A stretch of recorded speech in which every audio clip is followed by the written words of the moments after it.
We just have an hour again. But please join me in welcoming Eleanor Saitta, who today presents on aesthetics as a proper superset of evaluatory modes. Thank you, Eleanor.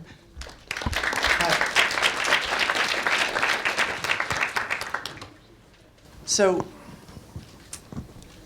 what I want to talk about a bit today is kind of a way of seeing, and it's the way that I see the world, but it's also a way that a lot of other folks I know see the world. It's partially an engineer's mindset, but it's as much an artist's mindset in a bunch of different domains.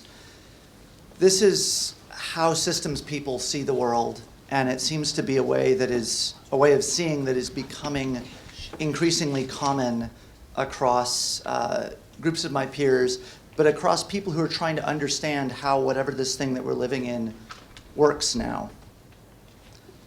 So basically everything that we deal with in the world, everything that humans interact with, whether or not we're interacting with them directly or via proxies of other things we made, is some combinations of systems, stories, and bodies. That's basically what we have. We don't interact with anything much more directly than that. Sometimes it's like, well, fire. Am I interacting with the story of fire? Am I interacting with fire as the, Stockholm municipal heating system? Or am I interacting with just, ow, that hurts? We're kind of in one of these three modes or some blending of these modes. Now, all of these things have properties, they have potentials, they have ways that they shape themselves, ways that, likelihoods that emerge from them. This, conveniently, is what Google says disposition is. How many of you have read Extra Statecraft? Only a couple. Okay, so I'll go through the explanation. So, Eleanor Saitta is an architectural theorist. She wrote a book called Extra Statecraft, wherein she tries to talk about the nature of systems, not the nature of systems as in what they are, but the nature of systems as in sort of the modalities of how they behave and how we can see those modalities of behavior. She uses the word disposition to talk about this. I still don't like the word. I am trying to come to terms with the word disposition for this thing, but it's the best word we've got, and Google has apparently figured out that this is what disposition means, at least to whoever the social set of people who influence my Google results are. So we'll use disposition for now. Disposition is not a property of the system directly. It's a property that emerges from the potential for how the system can shift and play over time. So I wear a bunch of different hats. One of the hats I wear looks a lot like this. This is an OODA loop, which is a term that comes from DoD, from Colonel John Boyd, who is a fighter pilot and later designed the F-16 and did a bunch of other stuff. And it's a way of talking about how people do operational planning, and specifically how people do operational planning in the presence of an adversary. What I do, one of the things that I do is I spend a bunch of time working on computer security, these days primarily for NGOs and news organizations who are targeted by governments. And in that, and in the decade or so that I've been working with systems in the security world before then, you spend a lot of time interacting with systems that have their own sort of unique ways of being in the world. Now, a lot of the language which is coming out of this comes from a specific culture, comes from very specific kind of embedded conditions of being, and then there's a bunch of technical architecture in there. And as you're evaluating and kind of working with these tools, you start to get to know them. You get to know how they break, you get to know how they work and how they shift. For instance, one of the things that emerges from this understanding of this kind of phased cycle in the core there of, observe the world around you, orient your place within it, kind of what your possibilities for action are, what your adversary's course of action is likely to be, decide on a course of action, execute, go back to observing. That loop, when you're executing a loop like that, whether it's in a much more conscious way in some 3-day long strategic planning session, at the battalion level, or in the I am, in a bar and that guy's starting to look rowdy, I've got a bottle, okay, let's do this. These modes can be, the time levels that we're talking at can be milliseconds to weeks. But one of the things which is true about systems of this form and is in the nature of their disposition, there's an idea, and this is where it becomes obvious that this came from dogfighting, of turning inside your enemy's loop, right? If your adversary is executing that loop more slowly than you are, all else being equal, you are probably going to be able to simply outthink them and kind of counter their moves beforehand, before they can act, or vice versa. That is a particular way of thinking and way of interacting with the system, and it leads to things like being very aware of the cognitive load and the cognitive overhead that the tools you're using give you, because that has a serious impact on that kind of structure.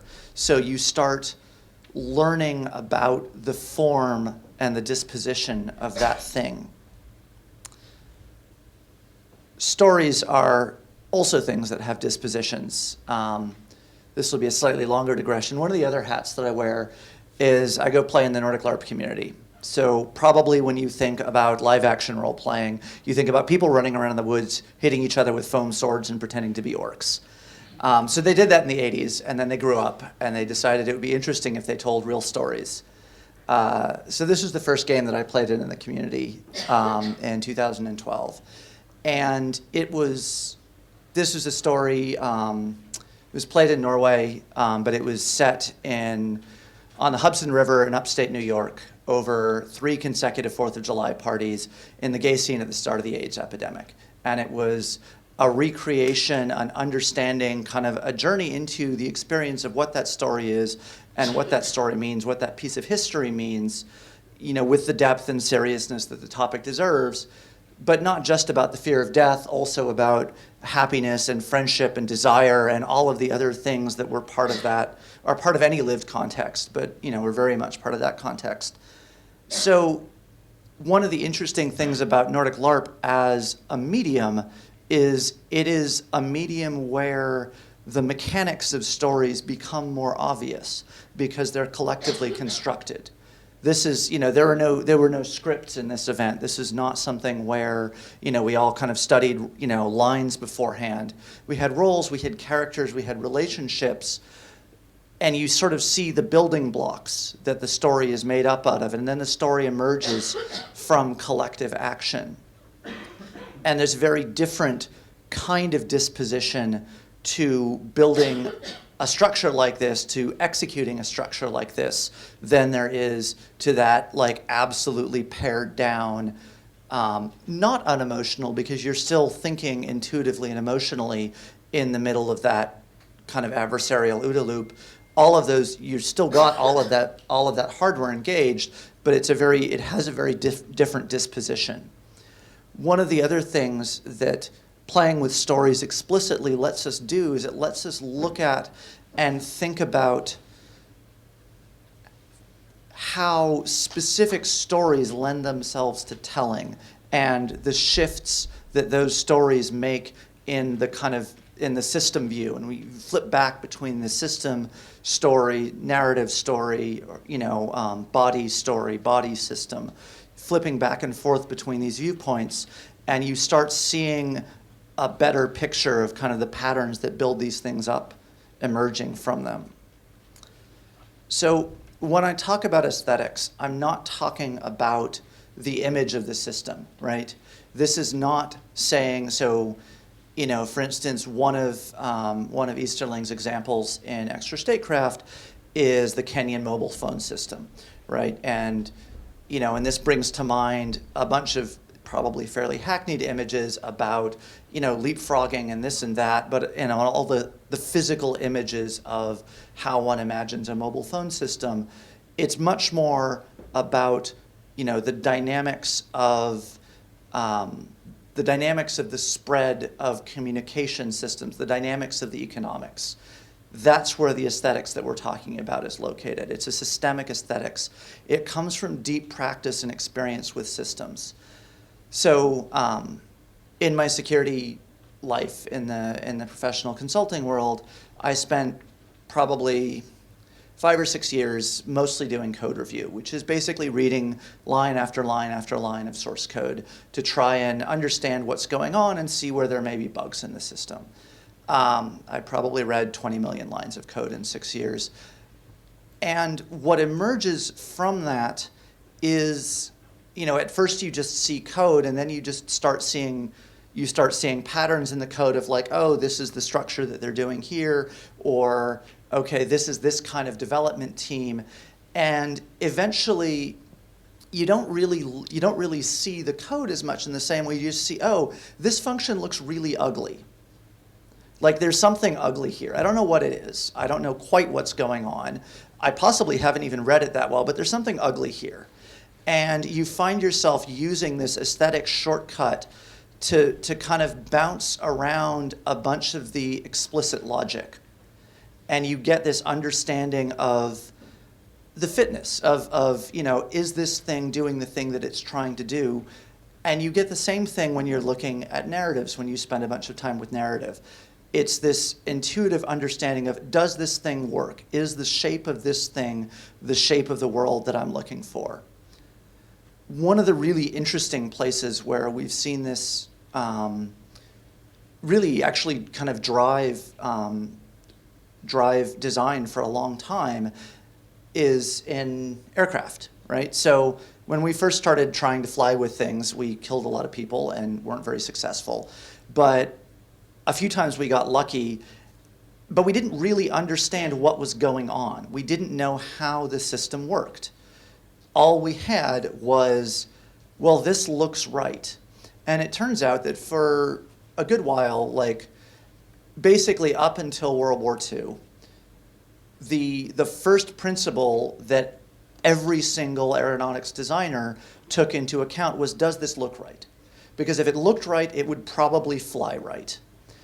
And that ended up being the thing that got us kind of to the point where we had enough experience building aircraft that we could actually, in some meaningful way, start to understand what the engineering principles that were giving us that aesthetic function, like where those principles were coming from.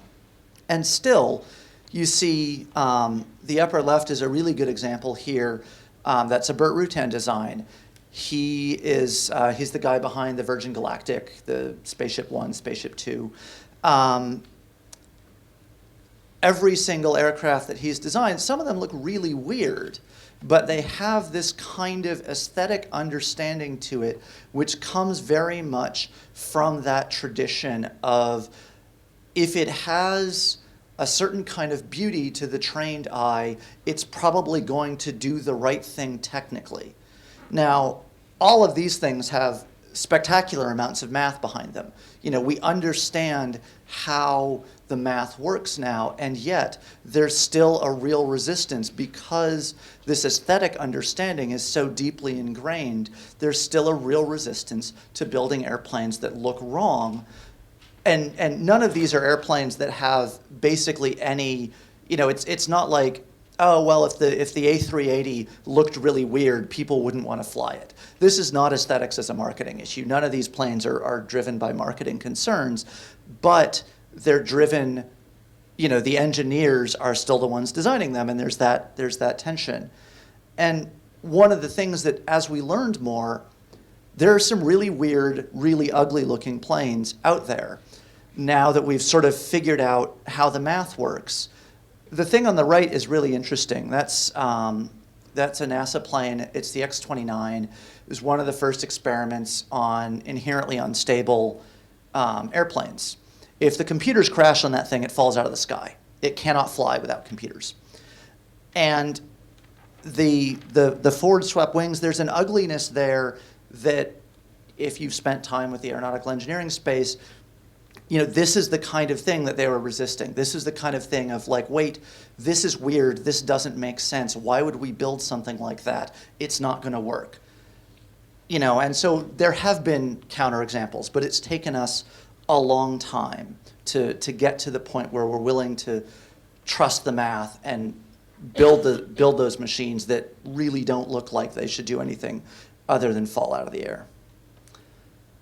Systemic aesthetics is a human understanding, right? This is not like a purely systemic fitness function, right? It's not just, oh, that code is really efficient, therefore it must be beautiful. You know, I've seen some incredibly ugly machine-built code that runs great. It does all of the things that it needs. But it's this human perception applied from the viewpoint of the system. And this is where we're not talking about the image of the system. We're not talking about those kinds of surface aesthetics. We're talking about once you've spent enough time with the materiality of the structure that you're working with, then you start to see what that materiality, like, you know, your internal understanding of this is beautiful, this is not beautiful, starts to leach into that, and vice versa. This is one of the things which is really interesting, and I'll speak a little bit more about this. It's really interesting to see where artists who are new to digital art, artists who are new to programming, and who want to do art with programs, art with algorithms, end up going. Because in many cases, they don't have that deep understanding. They've just sort of walked in and said, well, okay, you know, this is cool, this is interesting, the internet is a cool thing, I want to do art with it. But they don't really get how it works. They get enough to like make a piece and sort of make it do the thing, but when you look at it, and when you look at it as someone who's spent a bit more time with these systems, it's like, well, that's pretty. It's pretty on the surface, but the system, it isn't there. Like there's nothing underneath it. One of the things that you need to be able to do this kind of evaluation is to gain a certain kind of critical distance. And some of this is about time. Some of this is just about, you know, that kind of deep experience. Some of this is, you know, and there have been kind of people pushing back and saying that, well, you know, all of this network-mediated world that we live in, all these kinds of things, it's disassociating us from our own experiences of the world. Well, that depends who the I is, right? If you locate the I out in the system somewhere, it's not disassociative. It's, you know, you're becoming part of something bigger than you are. That's sort of weird and uncomfortable. You know, it's not very pleasant to have part of your brain residing in, you know, some computer over there when you're not used to that. It gets easier as you get used to it. It gets easier when you have computers that sort of have your best interests in mind, and you can go talk about the politics of the cloud from that. But understanding what is dissociation and what is relocation is a really important part of understanding what you're actually seeing and where you're seeing from when you're dealing with systems like this. So for me, and I don't know if this is true for everyone who sees this way, I know it's true for a few people because I've spent some time talking about this with some other folks who are also practitioners of various of the fields that I practice. This kind of aesthetics is interesting in that basically any system, any story, the evaluation properties that you're looking at, the evaluation properties that are interesting within that system can be redirected through your kind of aesthetic hardware, through your aesthetic understanding. So you can talk about ethics as being a proper subset of aesthetics. You know, if you have an ethical situation that you're trying to understand, the correct solution is probably the beautiful solution if you've spent the time understanding and honing that loop and kind of bringing that loop in together. in the same way that any other system, you can talk about if you're evaluating, say, if you're evaluating a financial scheme, right? So say you're looking at a high-speed trading scheme, right? You can look at that and see, okay, as a technical object, it has, if I look at the sort of the technical subset of aesthetics, this is gorgeous. I mean, from a certain perspective, collateralized debt obligation swaps are just absolutely beautiful, right? It's a really neat toy, and you can do amazingly cool stuff with it. However, that's one subset of aesthetics, right? And if you switch to an ethical subset of aesthetics, within the same system, you can look at that and say, wow, this is an incredibly ugly thing. This is horrific and should not exist in the world. And we use the same words to talk about these things.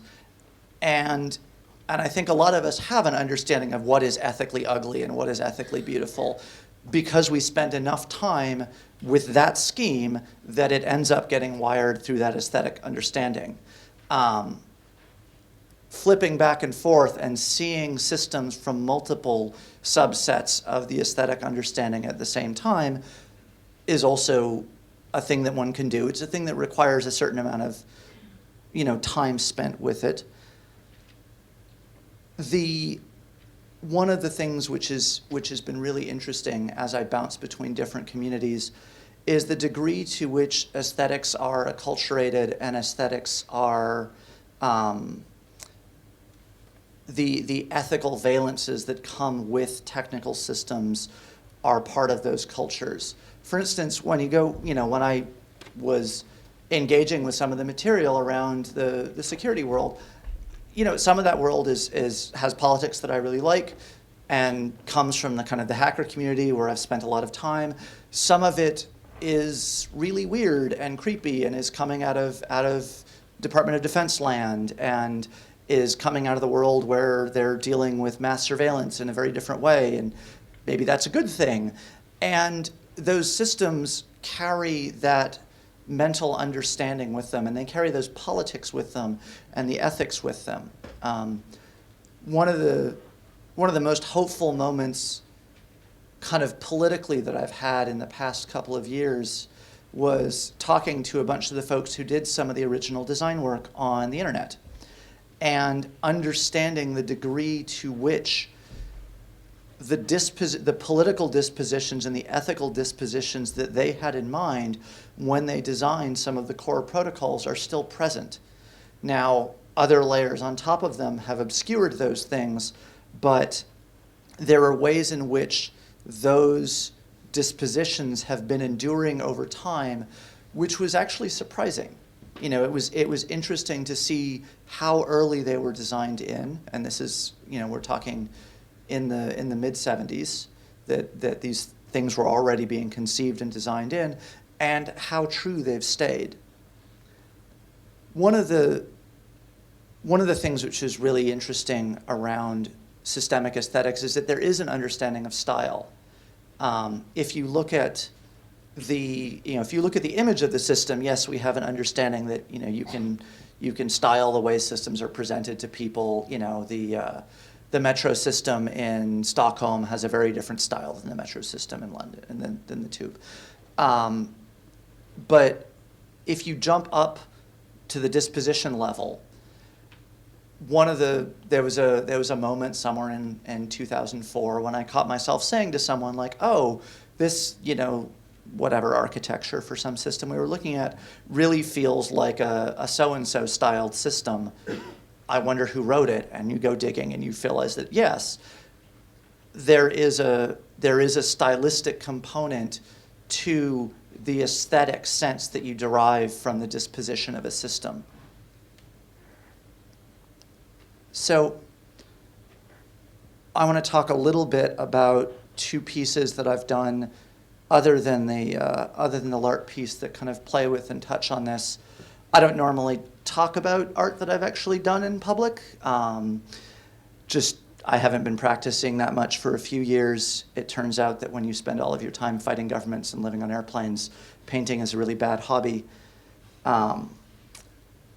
one of the things that I'm trying to do here and trying to understand how to do here is how to use those aesthetic guides that I've developed in different domains and how to surface those directly and how to show and play with those directly.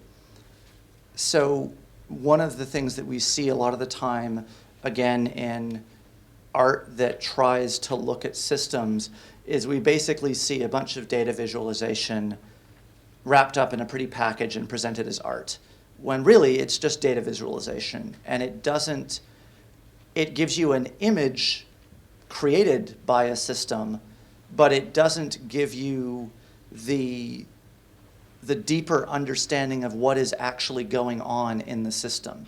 It doesn't give you that mental structure that says, oh, this is how this thing moves through time. This is what the probability flow for future images are going to look like from this standpoint. This is kind of the gestalt of how this thing will fail or how this thing will grow or the seed that this thing came from. And this is, I think, partially this does come back to the materiality question, but partially it comes to, this is a new thing that we are trying to learn how to do. So in that spirit, I'll sort of present a couple of experiments. So this is looking at trying to trace the disposition of an embodied system following lines of aesthetics.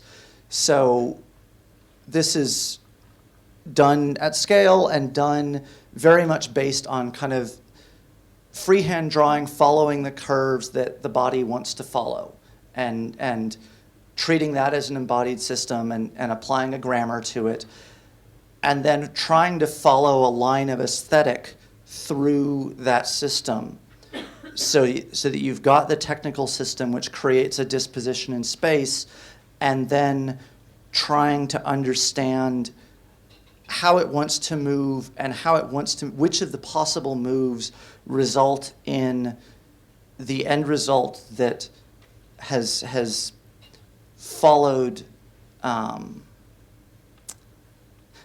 the understanding of the aesthetic mode that it's trying to work in while obeying the rules of the disposition of the system. This is another piece. So the previous piece was a trace. It was a trace of a single instance of a working of a system. This is a piece that I did with a partner a few years ago called Antisocial Lights. It was a very early kind of Zigbee, Arduino, just as that stuff was sort of starting to become available and interesting. These are lights that have personalities, and some of them want to be close to others, some of them don't want to be as close to each other. And as you pick them up and move them around, you create the social system. And the thing which I think is interesting about this piece is that it doesn't really exist as an art piece until it's interacted with. And that whole thing is the piece. That whole interaction, the material embodiment, and the way it moves and the way it behaves is together the piece. But the thing which is, the system which is defined is not about, this particular set of things. That's part of the system, but the larger thing is the system. It's interesting watching people interact with this and seeing kind of how long it takes for them to discover, how long it takes for them to understand that these things have, reactions and relationships. And that's one of the things which I think is where I'll close. Every interaction with the aesthetics of disposition, with the aesthetics of a system, ends up being a playful one and ends up existing in a kind of a tentative understanding. And this is partially because of the kind of practice that this aesthetic knowledge emerges from, where it emerges from exploration. You know, you see part of a system and you start to get a feeling of, is this good, is this bad, is this beautiful, is this ugly? And that changes as you move through it, because it is attached to that human viewpoint, albeit dislocated into the system. So, you know, the ugliness of a piece of a large system, especially as you get to larger and more complex systems, or the beauty is always very tentative. It's always, well, with the information I have here, and with the amount of sort of cognitive ability, because it's an embodied thing that's doing the seeing, you know, the ability that I have to trace what's going on, this feels in a certain manner. And as new information comes up, or as, you know, as old information goes away, that shifts, and you're kind of following this terrain through the system. One of the things that I've had the frequent experience of is looking at a thing and thinking, wow, this is really deeply beautiful. This, you know, this technical system, or this, you know, performed story is really deeply beautiful.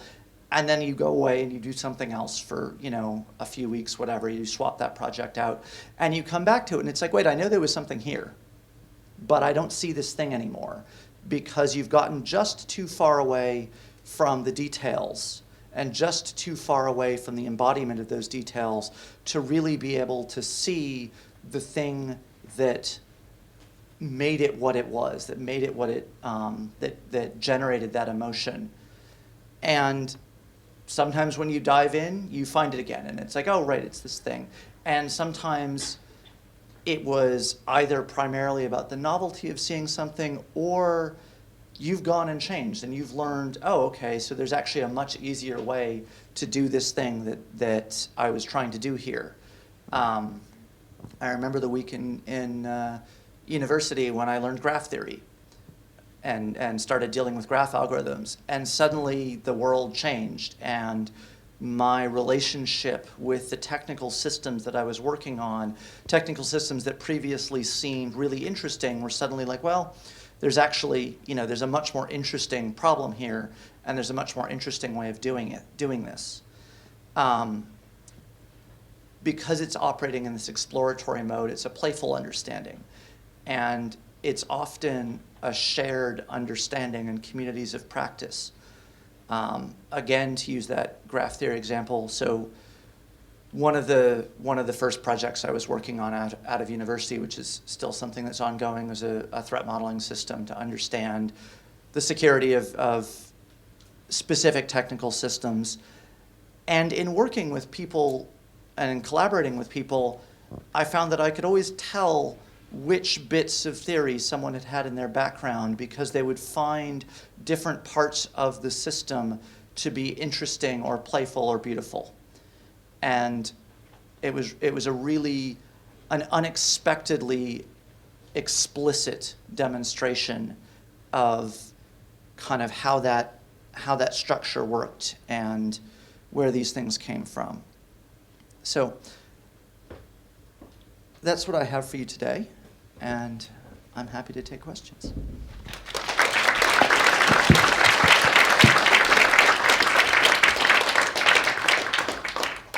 Thank you so much, Eleanor. I think we have our first response from Vera. Thank you.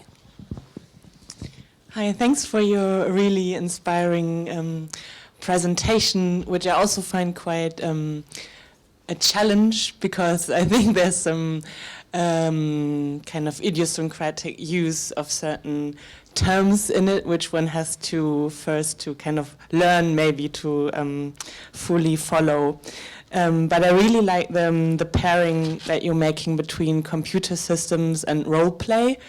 And I was thinking that, like, on one side, I can see like a continuation of maybe like a modern narrative and admiring maybe the design of things or of objects, like, for example, thinking of the Concorde as an airplane, or thinking of the French car that Roland Barthes was also writing about in his mythologies of the everyday.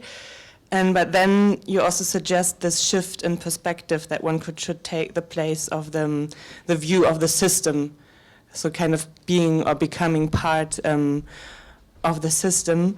And I think my question would be like, I think on one level you're trying to probably show a system also in 4 dimensions. I don't know if because you're using this name of Dymaxion, there's some Buckminster Fuller in there, and I was wondering just to think about some of those objects when they were judged after their design or their aesthetics, what you would think if one could apply your theory of systems also to some ecological questions, like for example, the question of the footprint of certain systems. I don't know if that makes sense. I'm just trying to probably grasp how you, because you're suggesting to leave some cultural presets behind and to take this non-human perspective. So what does it do to them, to us in the systems? So partially this, I mean, I guess there's a few different answers I can give. One of the answers is the engineer's answer, which is that anytime you are attempting to design or interact with or understand a technical system, developing the aesthetic sense that's keyed to that system or that class of systems is a guide. It's a way to navigate that system. It's a way to navigate that space of possibility. It's a way to understand, you know, so if you have an aesthetic sense tuned to you know, the ecology of supply chains, and you've spent some time with the different trade-offs and kind of understanding what that means in the world, then it's going to make it much easier to evaluate possible solutions, this kind of thing. You know, that's very much the engineer's perspective. One of a slightly broader perspective, I think. So this is a century of infrastructure, right? We are, to the extent that human civilization survives this century, which is an open question, our lives will be very much determined by the infrastructure that we interact with and operate inside of. Not necessarily the minute-to-minute emotional. I mean, there are ways in which, you know, humans will continue to be humans, and we get some respite from these things, but you know, the manner of our living, the manner in which we get food, all of these things are heavily infrastructurally inflected and becoming much more so. I think it behooves us as humans living in an infrastructural century to develop the aesthetic senses that are keyed to the infrastructure that we live on and depend on. You know, in the same way that, you know, we talk about, you know, we have an understanding of like, well, is this piece of furniture beautiful? You know, is this house beautiful? You know, is this, you know, the entire idea of the pastoral and how that relates to farming and the image of a farm versus the reality of a farm. And there's, you know, we have an aesthetic tradition and an aesthetic sense which is tied to the things that compose our life already. However, more and more of those things, we're dealing with large pieces of infrastructure or pieces of infrastructure that are not hostile to us, but that we kind of exist within without them noticing us particularly. And I think learning to dissociate slightly into that infrastructure and then bring it back into ourselves through the aesthetic sense is one of the ways to live in an infrastructural century as a complete human being, and to have a more whole relationship with, you know, with the world that we are going to live in, whether we like it or not. So you're arguing from a very, not really local wouldn't be the appropriate term, but from a very specific node in a system instead of the overview of that system. Or that would be the point where the kind of appropriation or maybe the slight change would take place? It's not even necessarily appropriation or a change as much as it is just a seeing and an understanding, right? And yes, at some point, if you have agency to shape systems and you have an aesthetics of the systems that you're shaping, then you're going to shape them in a way that you find beautiful. This is how humans work, in the same way that you're going to put the chair in the place that it feels right. And in the end, yes, that will get embodied back to some specific location in the system, because your brain isn't actually going to go anywhere. It has to, right? Until the nature of our biological being changes very significantly, which I don't really see happening, yes, it will always end up coming back to a lived experience and a lived understanding. But I think that, that doesn't mean that can't also be a global evaluation. This world is increasingly connected, not in the internet sense, but in the sense of, we are increasingly realizing that we have global reach on everything that we do, whether we want it or not. We can't get rid of it. I guess this is the we are as gods and we might as well get good at it sort of argument. Possibly the we are as ants and we might as well start learning how to make prettier anthills that we enjoy more.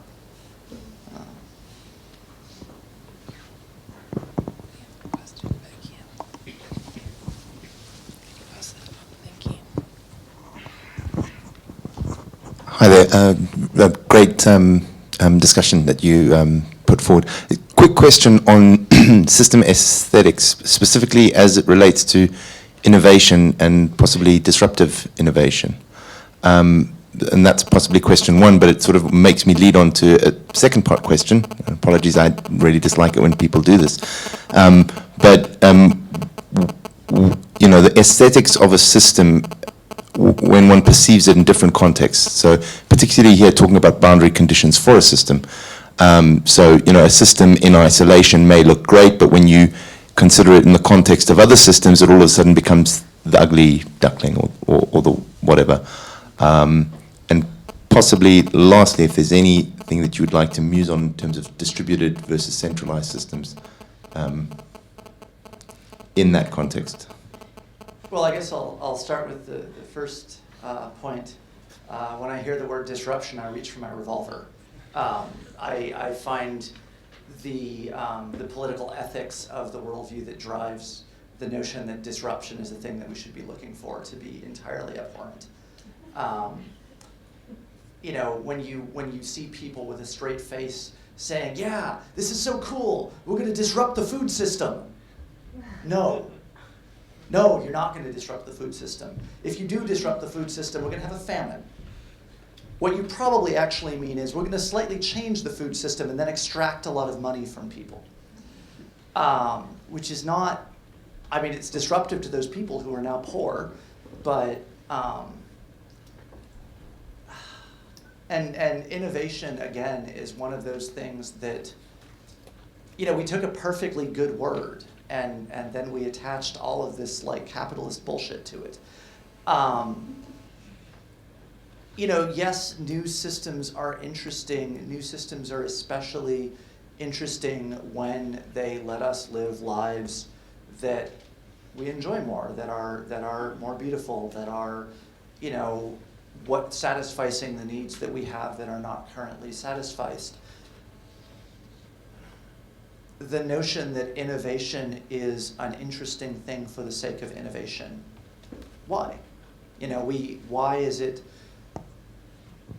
Why should we want progress? Why do we, if it meets some need that we have, great. But, I think we get to push back on that as a thing that should structure our understanding of systems, that should structure our understanding of the world at all. And I think this is one of those places of saying, okay, let's not just look at the development of systems from the aesthetic frame that is entirely over here on the collateralized debt swaps are a really cool thing. Let's learn to bridge and say, okay, no, this can be a really sexy thing from this technical perspective, but we need to run the ethics, aesthetics at the same time, and we need to understand that merged system.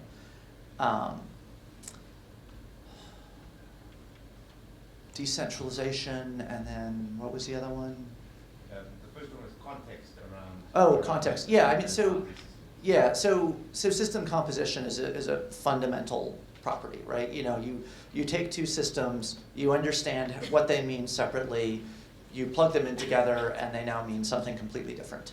And this is actually one of the places where an intuitive understanding of systems from a technical perspective ends up being really useful, because you get an understanding of like, okay, this thing works and it's really cool, but it feels really fragile.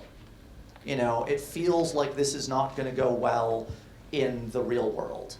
And getting to the point where you can actually take that feeling and quantify it or model it or whatever is often an amazing amount of work. You know, and you can often simply find yourself looking at a system and saying, well, this is not, you know, this is going to break. I know how it's going to break. I know why it's going to break. I can't prove any of this. I just know that I know this to be true because I've spent enough time with systems like this. And that's actually probably one of the most important functions there. On the centralization versus decentralization question, I mean, certainly there's no inherent aesthetic value in and of itself to a centralized versus a decentralized approach to some problem. It's going to depend on the problem. It's going to depend on what you're trying to do. There are some problems for which decentralization will never work. You know, one of the reasons why search is hard and why we haven't really seen anybody come in to compete with Google is it doesn't decentralize, and it doesn't, and its scale has an incredibly difficult scaling curve where you spend a stupendous amount of money and then you start getting interesting results. I think that if we want to change the nature of power and control in our infrastructural century, we're going to need to start looking at the places where we can change the nature of the systems that we're working with. I think that we're going to make some terrible mistakes. You know, if you look at governance systems are really, really interesting. Governance systems are very much one of the kinds of systems that embody that dual system story nature very, very directly. I've spent a while thinking about kind of network structured governance and what are the ways that we can get away from the failures of the state form, from the failures of representative democracy as a system, which is just basically broken in most of the world. And unfortunately, a lot of them, you know, I think you can come up with some cool results, but if you want things like mercy and due process under law, I don't think they're going to be fully distributed, because those turn out to be very difficult kinds of properties to arrive at in decentralized systems. Yes, thanks a lot for a very inspiring talk. I was wondering about your notion of beauty. Would you think that there is a system of beauty also, and what would this system look like? Because obviously, you know, I and probably a lot of people here work inside basically what could be called an infrastructure of producing beauty, which is called the art world, you know, on a daily basis. And if you look at this infrastructure, you could see that the system of producing beauty is probably not a very beautiful system in itself, right? So yeah, no. So, but I really would like to know, because it's not a question about criteria, but how do you outline, what is your notion of beauty? Because I have an understanding that you look very carefully at the objects of your investigation, and then you had the feeling that some are more accomplished or harmonious or something like others. But I think that beauty probably has its own infrastructure also. What are your thoughts about this? I mean, if I think about the things that give me those kinds of positive aesthetic feelings about a disposition, Yeah, it's things like harmony, it's things like elegance, it's things like simplicity, it's things like surprise.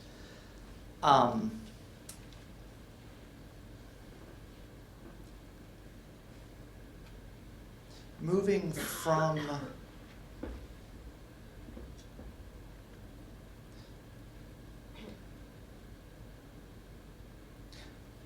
looking at the dispositions that come through and trying to understand how to make beauty emerge from them like more readily, that kind of thing, is a challenge that I'm starting to spend real time on. I don't have any answers. I am quite happy spending the rest of my life on that particular problem. I assume that it will probably take that to get even anything interesting to say about it. I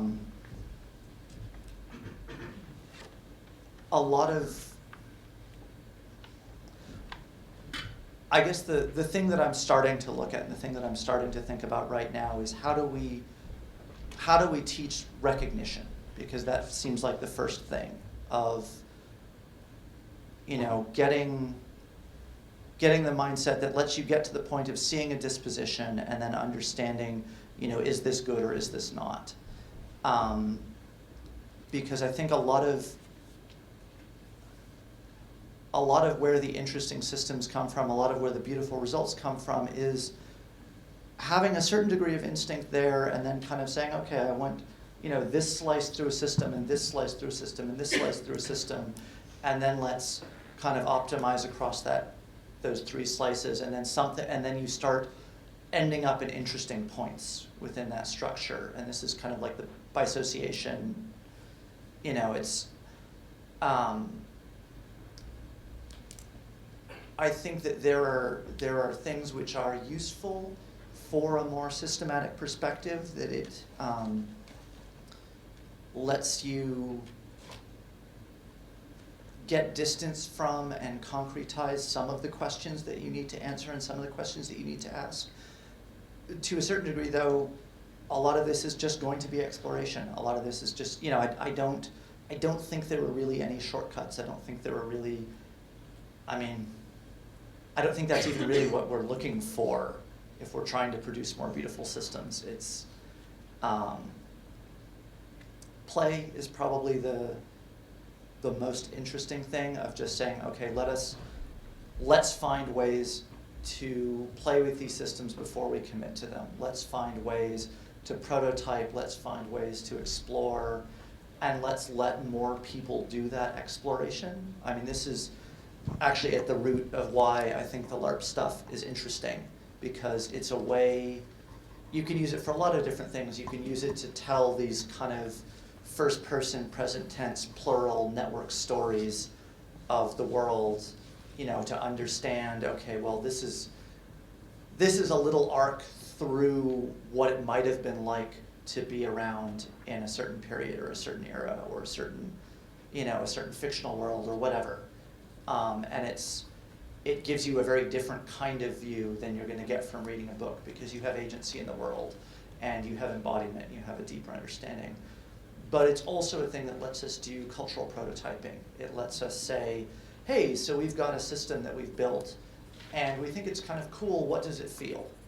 What is the emotional valence? What is the affective response from this thing in the world when we try to actually live it? And that can be a purely engineering kind of optimization thing of like, hey, we've produced a new, I don't know, what does Uber do to social relationships? Let's go live as Uber drivers and Uber passengers, for 6 weeks in 1998 and see how that changes our understanding of what a city is now, right? Okay, so that's an interesting engineering thing that you then might use for some product design, right? But I think that you can just as easily use that to explore and create more cultural objects. Brody Coden has been doing some interesting stuff, mostly, I guess, sort of producing video, but producing video kind of through LARP, through play, through these experiential things to create things that he can't create with scripted actors, to create experiences that feel live and real in a different kind of way.